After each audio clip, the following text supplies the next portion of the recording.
Hi, I'm Anna. And I'm Ben. We are AutoSave. Welcome to our channel. Today we are watching Season 1, Episode 4 of Mushoku Tensei.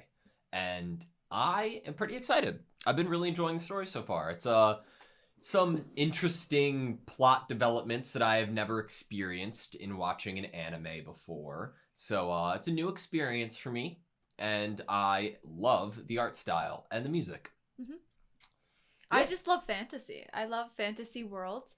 I love the idea of waking up in a whole new world with monsters and knights and magic. I love that. I often wish that I could wake up, even for a day, in a different world that I'm lucky enough to be. Like, we don't know all the monsters, the ghouls, the goblins in this world. We don't know if there's some volcanic ashland somewhere. And hell, Rudy kind of lucked out. He was born in the best possible, very pristine, beautiful environment. Yeah, and like he has a great family to teach him what he needs to know to be able to venture out into the world. Like, it's a he's really set situation. up. Yeah. So I guess episode 4, we're going to keep following Rudy's adventures. Maybe Sylphie is going to tag along, another member for the crew. Is Roxy gonna come back? We're gonna learn more about Lilia, and most importantly, when are we gonna see Caravaggio again? Are you ready? Sweet. A sibling! Sister? Brother? Hopefully a sister. Hopefully a brother. Oh, for plot development? Character development?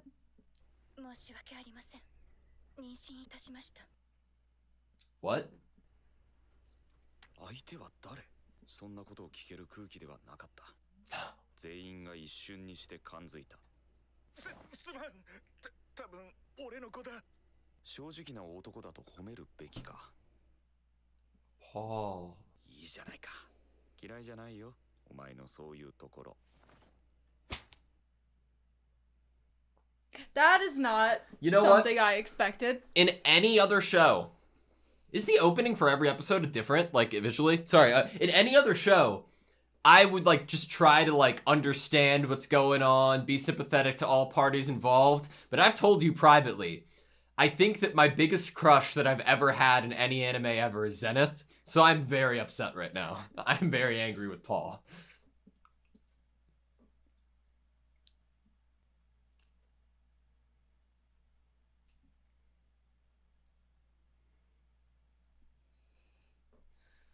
Maybe they can be pregnancy pals.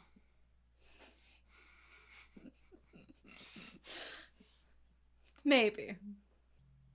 You can still see Rudy up there peeping in.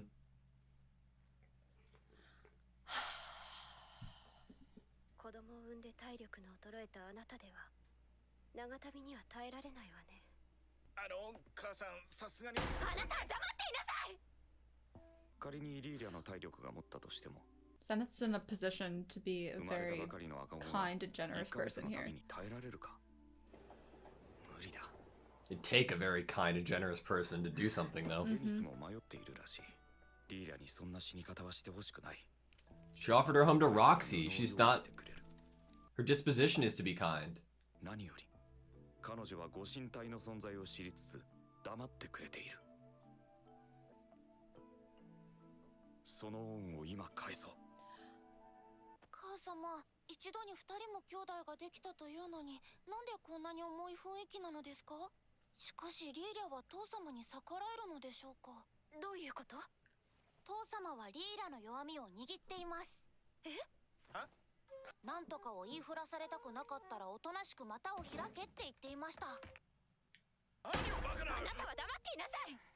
Is he lying? What is he doing?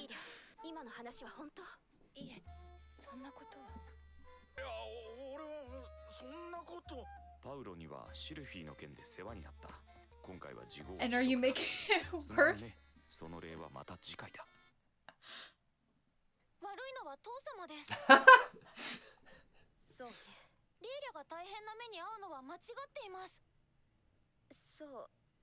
Even though it's a lie, Rudy's saving Lily's life. 生まれてくる子にも友達がいるといいのではないでしょうか。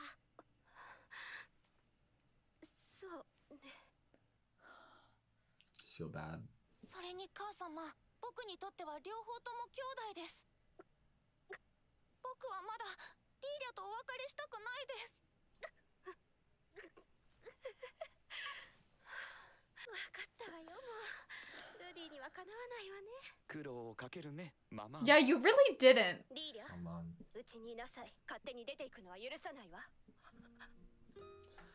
まあ、この調子なら大丈夫だろう。二度目はないぜ、セニョール。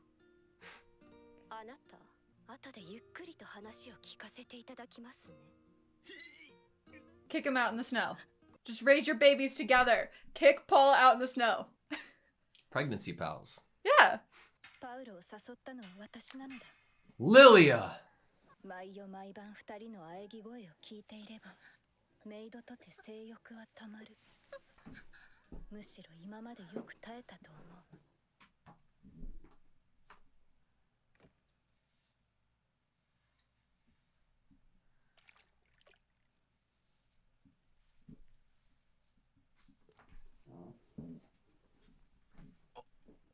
But he can be seduced 罰が下 easy. るはずだった。情欲に負け、ゼニスを裏切った罰が。あの子は何が起こったのかを正確に理解して、的確に会話を誘導し、落としどころまできれいに持っていった。 She's figuring it out. 私は恐れていたのだ。ルーデウスのことを。 So scary. 不気味だった。悪魔つきなのではないかと。 Thought he might be possessed by a devil. そういうのはもうよそう。もしこのお腹の子が無事に生まれ育ったのなら、この子をルーデウスに。 Lord ルーデウ Rudius. ス様に仕えさせるのだ。ノルン、アイシャ、パパで中よ。 Okay, Lord babies are. Aisha. Look at them together. 子育てって大変ね。これで It's dynamic. I don't So- think I can. Do you think that they've been reincarnated as well? Or Yeah. no? Maybe. シルフィー、 It's like he has two wives now. 尊敬されるかっちょいい兄貴を目指そうと思う。あの日以来、リーリャは少しずつ I've had that 話を thought するようになってくれた。リーリャとパウロは一緒の道場で剣を習っていたんだとか。 Oh, they've known each 当時 other. のパウロは Huh. 才能はあったが、練習が嫌いで遊び歩いており、リーリャの寝込みを襲い、純血を散らし、その後道場を逃げ出したらしい。 Oh, they had a history. 控えめに言ってパウロはクズだ。しかし俺は欠点だらけのこの男を認めている。強いからだ。 Strong scum. 剣術には剣心流、 Okay. 水心流、北心流の三流派が。 Sword God, Water こ God, い and つは North 三つ God. ともに上級である。 Oh! それは反則。 That's cheating. 父さんのようなかっこいい男になりたいか。浮気して家族崩壊の危機を作り出すような男がかっこいいのですか？次は母様が無言で実家に帰るかもしれませんね。お前も男ならわかるだろう。お前だってシルフィーちゃんに唾つけてるじゃないか。あの子は将来美人になるぞ。 I don't doubt that. パウロはクズ野郎だけど、なんだかんだ言って話が合う。俺も精神は40歳を超えた元ニート。 Oh, aging himself up internally. Yeah. That's interesting. 学校？ああ、普通お前くらいの年になると通い始めるところだ。しかし学校ですか？興味あんのか？ Do we want to try again? やめとけやめとけ。それにああいうところにいる娘ってのはな、運動なんて全くしてないから、いざベッドで脱がしてみると、これがまただらしない体してるんだ。 Paul. そうなんですか。残念です。可愛い子がいるかと思ったのですが。お前も女に興味が湧いてきたか？けど追いかける尻は一つにしておいた方がいいぞ。はい。 Paul. Very end of last episode, he's like, what am I teaching this シル kid? フィーには才能がある。近いうち俺を追い抜いてしまうかもしれない。俺は生まれた時から変だったらしいよ。そうじゃなくて、どこかに行っちゃうの？この村でできることも少ないのかもしれないな。うわっ！シルフィエットさん。 You're her only friend. どこにも行かないで。 Oh. わかったよ。こんな子をほっぽり出してどこへ行こうというのかね。魔術の上達これれ以上上達してどうするってんだ。そんなことよりシルフィーとこの村でのんびり過ごそう。 Wow. 二人で一緒に育ってちょっとずつ俺好みの女に育ててやるんだ。シルフィー、ルディ、お前に手紙だ。 Got a letter. Roxy? ルーデウスへいかがお過ごしでしょうか。早いものであなたと別れてから2年が経ちました。私は現 So 在 he's 7. シーロン王国に滞在している Shirona Kingdom. ナナ王子の家庭教師として雇われました。 7th Prince's Tutor. Whoa. ルディ、私の着替えを覗いてくるところやパンツを盗んだり Do you think it's another person who was reincarnated? Probably. 色を好むというのでしょうか。 Great men have great lusts. Deserved. Yeah. ようやく私にも水曜級の魔術が King class water magic. Is King class water magic fire? 低級魔術くらい使えるようになっているのでしょうか。未熟だと笑われないように頑張ります。 Expectation to get stronger, to be better. 前にも話したラノア魔法大学 No Magic University. 世界中見ても片手で数えられるくらいしかいないと思うぞ。 Wow. Wow. Roxy's beast. ロキシーちゃんのパンツ盗んだのか。やべ。ロキシーに落胆はされたくない。 Or Sylphie. 父様、一つわがままを言ってもいいですか。ダメだ。 Both of them? お父さんが何とかしてくれる。これは旦那様の威厳と解消が試される時です。俺の手に負えないようなことに違い。実は最近行き詰まっていまして離れたくないと泣かれました。この色男め、誰に Take her with you? Get kicked. Oh, I thought he was gonna get kicked again. Oh! つきましては2人分の学費を払っていただければと。理由はいくつかある。 Okay. まず剣術が途中だ。お前の師匠としてここで放り出すわけにはいかない。お前は賢いがまだ幼い。親としての責任を放棄するわけにはい School, かない。 school. School, school. あとは金の問題だ。お前だけならともかく、シルフィーも一緒となると無理だ。仕事を斡旋してください。なるべく高いものがいいです。仕事？ You're gonna pay for it. 父様に認められて家を出るまでにシルフィーの分の学費をOh! それはシルフィーのためにはならないぞ。僕のためにはなるかと。 It's a selfish reason, but he at least acknowledges it. Does she even want to go?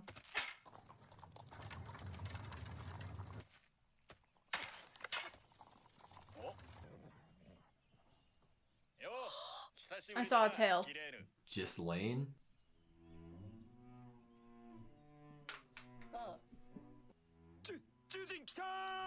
A beast person. She has a big scar on her stomach. Norn. Everything's good to go. Job? Job. ルーデウスをよろしくね。 Oh, he's going away. 待ってください。 He has no clue what's going on. お前さ、シルフィーと距離を置けって言われたらどう思う？嫌に決まってるじゃないですか。何なんですか？ He's getting kidnapped. いや、なんでもない。話をしたってどうせ言いくるめられるだけだしな。 He acknowledges that.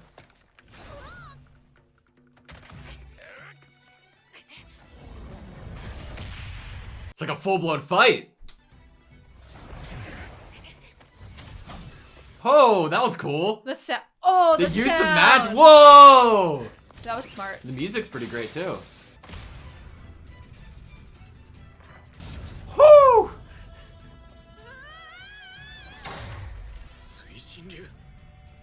God style.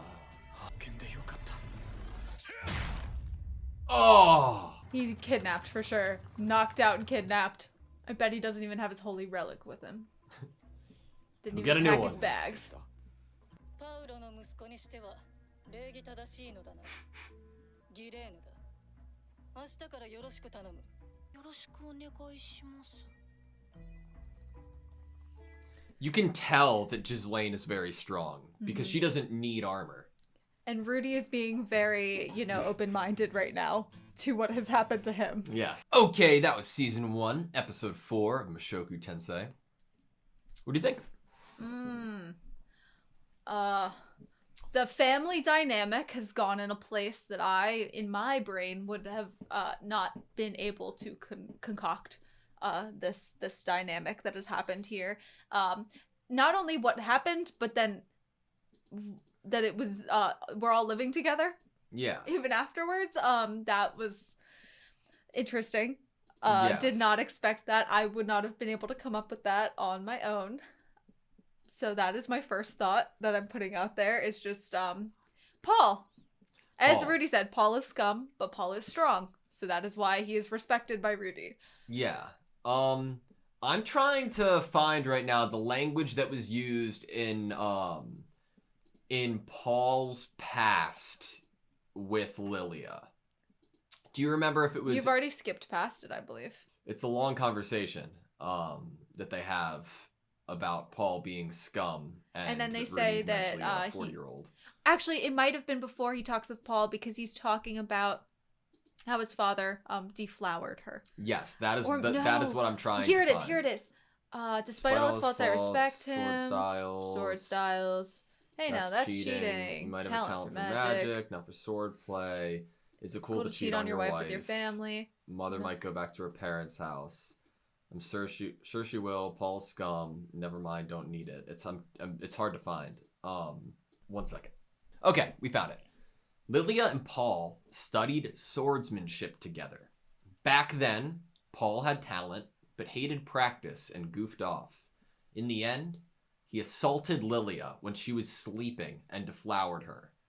Then he fled to the training hall. What a good for nothing. That's fucked up, Paul. Yeah. That's fucked up. Like, it was already, like, they were like, hey, let's give you a fucked up thing Paul's gonna do right now. Boom. And then they're like, hey, let's tell you that he did something also really fucked up in his past. Yeah. Right after. I'm like... It's interesting, because obviously we get the revelation that Lilia had intention behind when she was bathing to try to seduce Paul.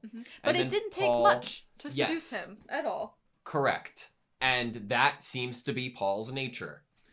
Just like how we're told Paul's nature is to deflower Lilia while Lilia is sleeping. That is not good. I hate that. I wonder how Rudy knows this. I wonder if he learned it from Paul himself. I wonder if it came out of conversation between Paul and Zenith and Lilia all talking about the past. I wonder how... Lilia's getting more involved with Rudy and more talkative with him, so maybe she said something and he put pieces together in his own mind to believe that he's figured out what happened. It didn't necessarily have to be explicitly said to him. Obviously, he has more knowledge than what an average 7-year-old would have, probably, of what people are meaning by what they're saying. Yeah, so she wouldn't even necessarily have had to say it, but with the brain of the 40-something-year-old he is now, he probably could have read through the lines, context clues, figured it out. So, obviously, just real quick, there seems to be a pattern of moral ambiguity in the show, and I think with all works of fiction, it depends on intent and how the story progresses from the writer's point of view and his process of writing at how a story should be judged. I think that I can't wait to continue the series and see where it goes. It's interesting that they're playing with this idea because it's a very sensitive subject and it's very serious matters being dealt with. But you should never limit fiction to only matters of rainbows and butterflies. And I know that's an over-exaggeration, but what I'm trying to convey is that it's fiction.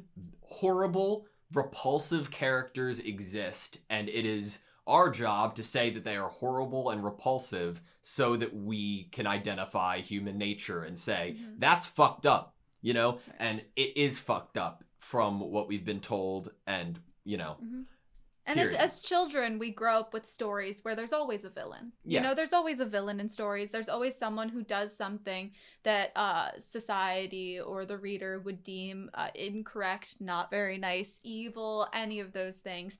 And there's always a villain to a story, and that's what fiction is. There are a lot of moments in other shows and then in this episode that I, as a viewer, am left feeling uncomfortable occasionally. That being said, it is not on me yet to decide if I'm being told to feel or being meant to feel uncomfortable because of some greater narrative, and that's the intention and that's the point, or if they're doing it just to try to glorify something bad. And at the moment, from what the show is showing me, I don't think it is one-dimensionally, I'm trying to just glorify something that is bad, but there is something to go forward with it, because it seems that there's a lot of effort and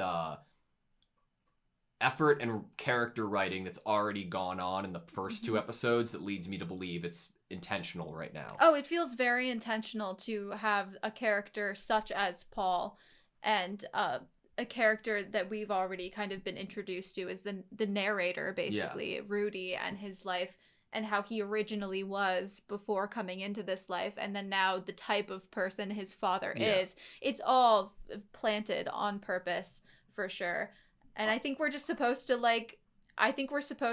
maybe even as the viewer see Paul in how Rudy's describing Paul, and that's what it is he's scum. Yeah. He's a strong swordsman, and that's basically what Rudy says about him. Yeah, and where the fuck is Caravaggio, man? Yeah, come on. I thought that we signed up for some of that. I thought that maybe at least he'd go on the new job, you know? We always need an extra horse to pull a cart. Just put the third horse next to the two, and then they'll all pull together. So, back to the episode. Lilia and Paul had a child that I believe was Aisha.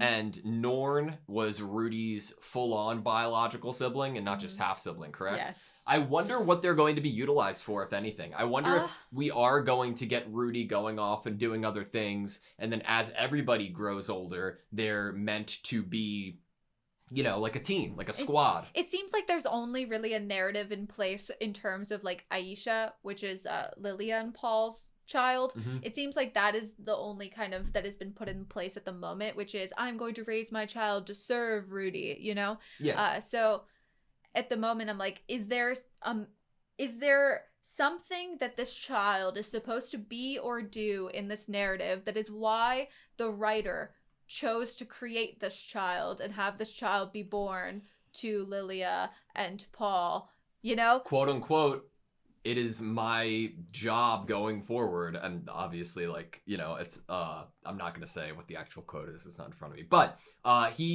Lilia said that my child will serve Lord Rudius, and that is definitely a potential route the story could go, you know? This child needed to be created, and that's how it was done. Yeah. Was through some family family drama. There are a lot of things that I really appreciate in the show.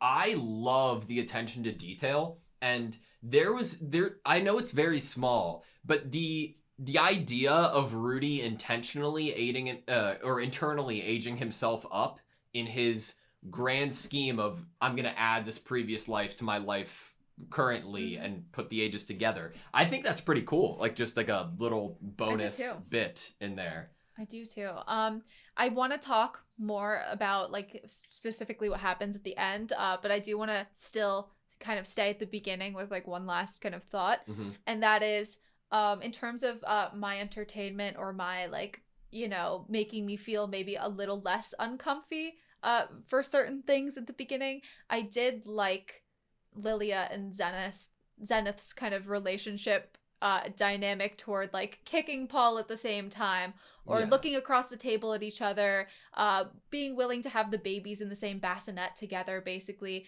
We're gonna do this together. But while I like that on the surface, and it's like, obviously this dynamic has already been created, and so we just kind of have to go with it and make the best out of it. But the issue underlying is that Zenith still believes that Lilia wasn't at fault here, and that is why Zenith is so easily probably able to have that kind of companionship camaraderie with Lilia and raise their children together in this way.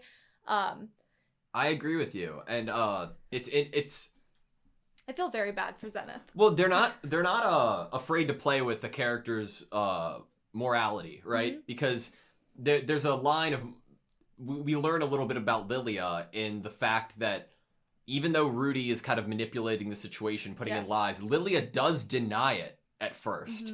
And then there has to be the the internal thought of like, oh, of course Lily is going to lie here, like, even though that isn't the case. And you know how last episode we got Rudy kind of using the fact that he isn't just a 5-year-old at the time with 5-year-old thoughts and feelings, and he used that against Paul kind of to win an argument or be above Paul intellectually in an argument. Yeah. To feel like he had the high ground. He did this with Zenith at a very horribly vulnerable time for Zenith. I was like kind of grumpy. Obviously not like surface level emotions here. Yeah. I was like grumpy at Rudy for this, you know. I was like, oh, like he was like, sorry mom, I really like tried really hard there, you know, like internally he's thinking about how hard he pushed that. And that whole time I was like, you are making, obviously he said, making this really difficult on her. And it was like so like I probably had my hands clenched. I was like, oh, I feel so bad for Zenith here. Like, not only is she hearing this horrible thing and then hearing that her husband also like forced himself, which is even like another layer of horrible other than cheating, probably, because it completely even is like another layer of changing your view of the person you married. For a show that is very obviously trying to make me feel uncomfortable and look away and bashful and stuff, its writing definitely makes me want to keep watching it and seeing where it goes. Like I'm curious where it goes. I think you're right with that, is that I want to know what they do with what they're putting in place here exactly. Because narratively. you can if they don't do anything, I'll eat my words, but it feels like that it doesn't feel like that's the case. One thing, Rudy referred to Zenith as Maman or Maman, and I was like, okay, I gotta write that down, because like, what if we get inevitably another portion of Rudy's past, and at one point he referred to his own mother in his past life as Maman, and it's like this connection over, and maybe he's starting to look at Paul and Zenith as more than just like kind of parents, you know. He's always been calling them, like, at least at the first 3 episodes, Paul and Zenith, he was saying their names, you know. And in this in this kind of episode, he switches and he keeps calling Paul and not father, but he does use the words like mom, internally thinking about his mother. So I mean, it could just be that he's decided that his mom he likes his mom better. Yeah, I mean, I do. So yeah. Yeah, that's facts. I thought that the Rudy inner monologue about Sylphie and how she might one day surpass him, it like definitely gave me a similar language feeling to how Roxy was talking about Rudy, and then we see Roxy go off and get stronger. So I think the implication there, or the assumption that I'm going to make, is that now it's Rudy's turn to go off and get a little stronger. But I wonder where Rudy does fit in with this world, because we have Roxy's dialogue and then what we've previously seen, that it seems like Rudy does have like he's already sprinting when people are just learning to walk.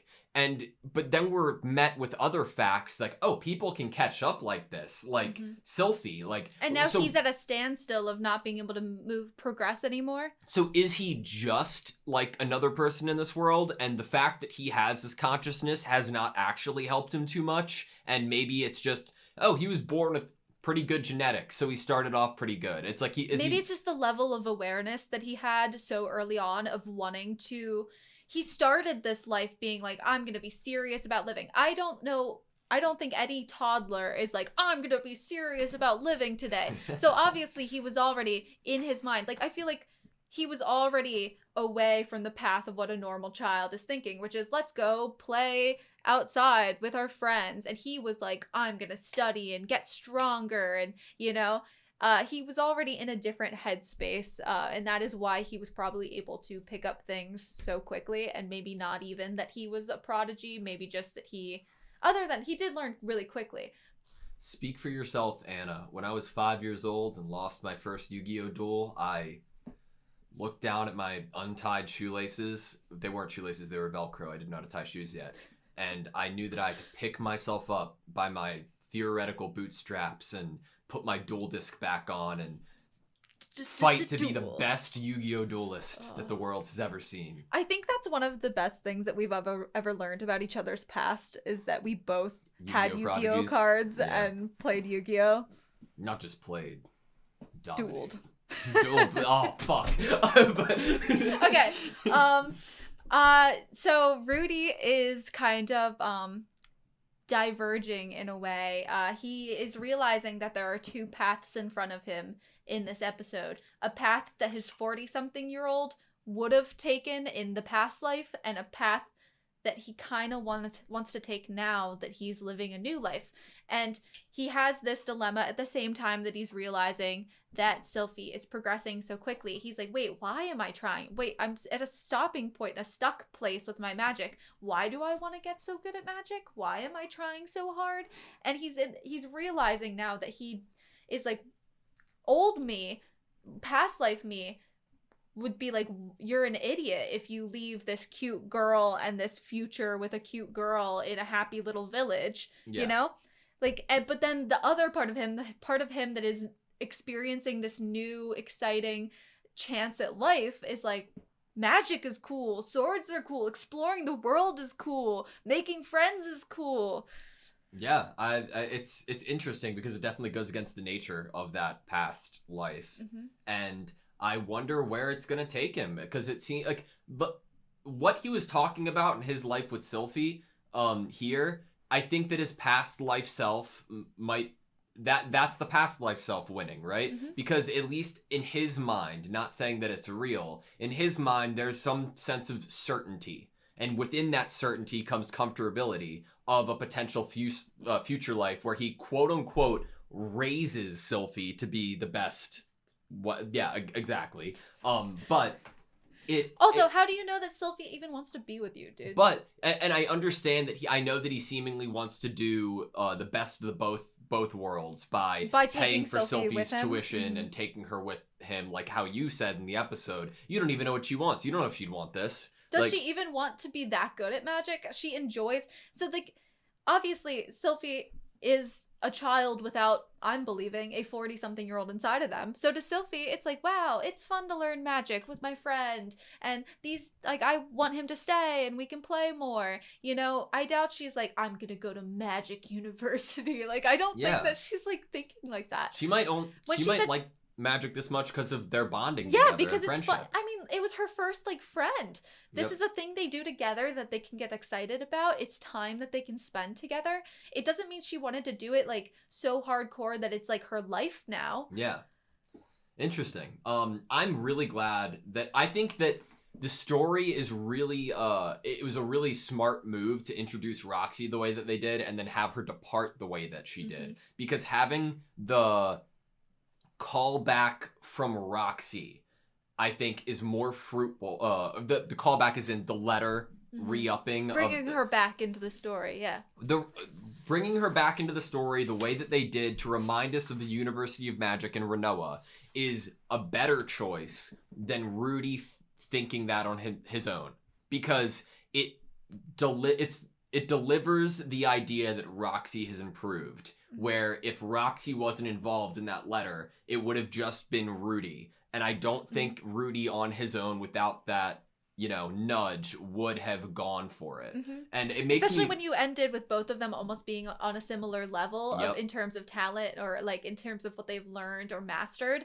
And, if one of them's continuing to get stronger and the other one's being left behind, another thing that happened in this episode that could have foreshadowed what was going to be talked about, or even Roxy coming back in the picture, is that it was snowing. Oh, that's a great, And we started this episode off with a snowy house, and it's winter outside. And I, at first, was like, are we already in Renoa at the start of this episode? Yeah. So they already had me there, in imagining again and remembering again about, Renoa, this university. But Roxy is in Shirone Kingdom, tutoring with a 7th prince. Which apparently she can get away with burning the prince and not get in trouble. But she is now a king class, and that there are so few king class water mages, or I think water mage, right? That you can count them all on one hand. Yeah. That's so interesting. That is really, God, honestly, that is even more like, Rudy, you better step up. You gotta keep practicing, because if there's only like, you can count them on a hand. So if you had to pick a side, right, of is Sylphie going to go on this journey inevitably with Rudy, or Sylphie isn't, and that's going to just give Rudy little bit of a bank in his wallet because he's worked up the money for it, and then leave Sylphie behind. What do you think would happen if he had to be on the side?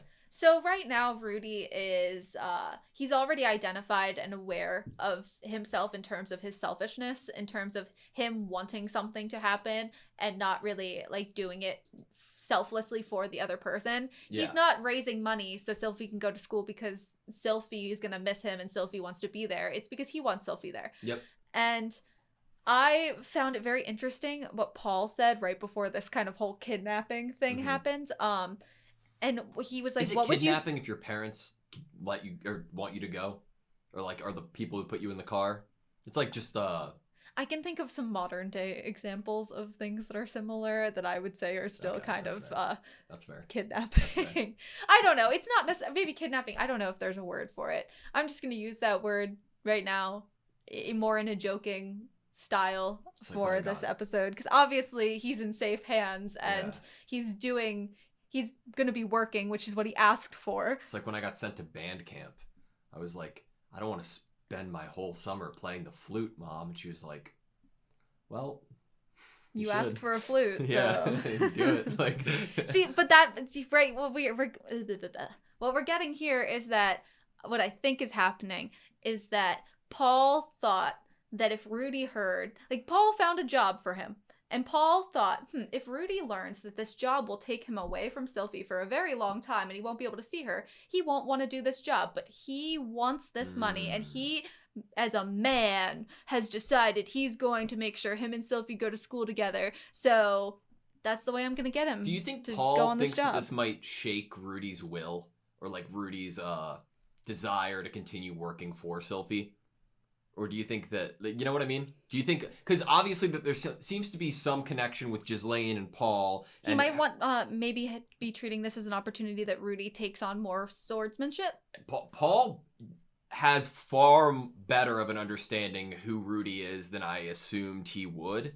And because of that, I think that Paul might potentially throw Rudy into a very dangerous situation with a very harsh teacher. To try to teach him a lesson, or maybe it's kind of like throwing him into the deep end of the pool, seeing if he swims. If you want something so grand as to, you know, what was it? You know, why did one of the reasons Paul said no is that, and one of the reasons that Rudy says, well, until you think I'm ready to leave home, I will do this. And it's almost like Paul's like, yeah, see for yourself if you're ready to leave home.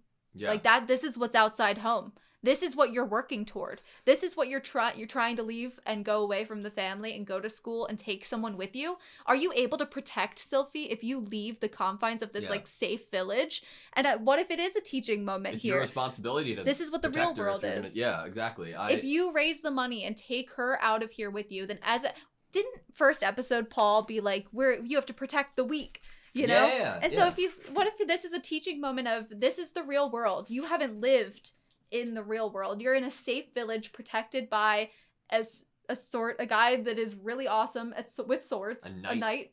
You know, why did that take me so long? I don't know. He's just really awesome with swords, guys. Yeah. And, you know, this could just be a teaching moment, and that maybe he thought that if he told Rudy, hey, you won't be able to see Sylphie for this time that you're working, that there might have been some stalling, or there might have been some disagreement, or maybe it's just really fun to throw him into the deep end to teach him something. I actually, like, one of my favorite parts of this entire series so far was their little fight. I thought that this could be in every isekai, this could be in every magic-based animated show, because I don't watch any. Like I said, Sword Art Online and No Game No Life, neither of them had this type of element to it. And seeing Rudy use his magic to, you know, like, influence the, like, physics of the floor, the grass and ground under Paul, and then using, like, his water and wind to, like, push him away. You know how I've been talking about, cool. like, a Fire Emblem? Yeah. You know, with the sword and magic dual wielding kind of situation. In Fire Emblem games, mages can often interact with the field, you know, the battlegrounds, in terms of pushing back enemies, you know, or lighting fire to the ground. Yeah. So that there is like a burn effect on people that are standing in those positions, and that's what it reminds me of. Yeah, I could see that.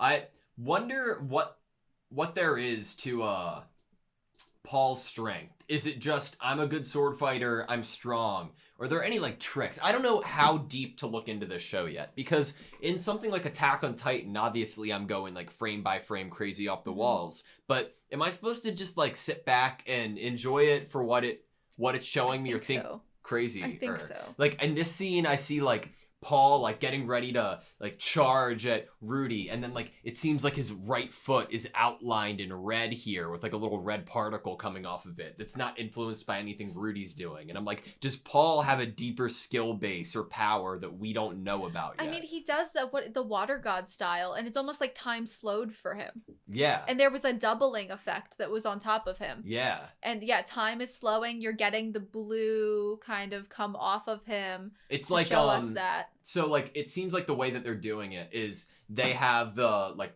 RGB layers of Paul, and then slightly like and just isolate them as like 4 separate layers, and then slightly put them in different directions so it gives you some sort of glitch effect, right? And it's like a 3-dimensional glitch, and it's really effective actually for something so simple. And it's interesting because it's not the most like fluid, well animated thing I've ever seen, but they're using subtle tricks in animation to make it really come across as like so hype and what interesting made to the see. battle hype for me, I think mostly was the sound effects of the different yes. things that were happening, like even a boot touching the ground. I was like really into what was happening, where these sounds were really just kind of pushed forward and isolated in a way that was really appealing, and made you feel this immersion into it, this kind of like you don't want to take your eyes away as you watch this battle happen. It's interesting because like the sound design, but also the songs, the soundtrack, the score has been great. I love it, especially the intro song. Oh, it's so good. I like that it takes place overlapping with kind of where we're at, where we're located in terms of the scene, and it's not like here's some the action shots of the show that we haven't seen yet. It's refreshing, and I think it fits with kind of the slight line of slice of life little village that is slightly in here. Yeah, and I think it fits with that kind of quiet life idea, like serene. Yeah. So last thing I want to say is on Ghislaine is I imagine that she is primarily sword based in her combat techniques, which is the thing that Rudy needs to learn the most.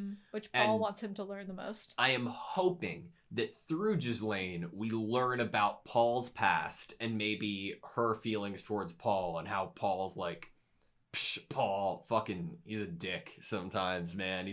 It'll be funny that they'll probably get to talk about Paul. I mean, she even says, you're so polite to be Paul's son.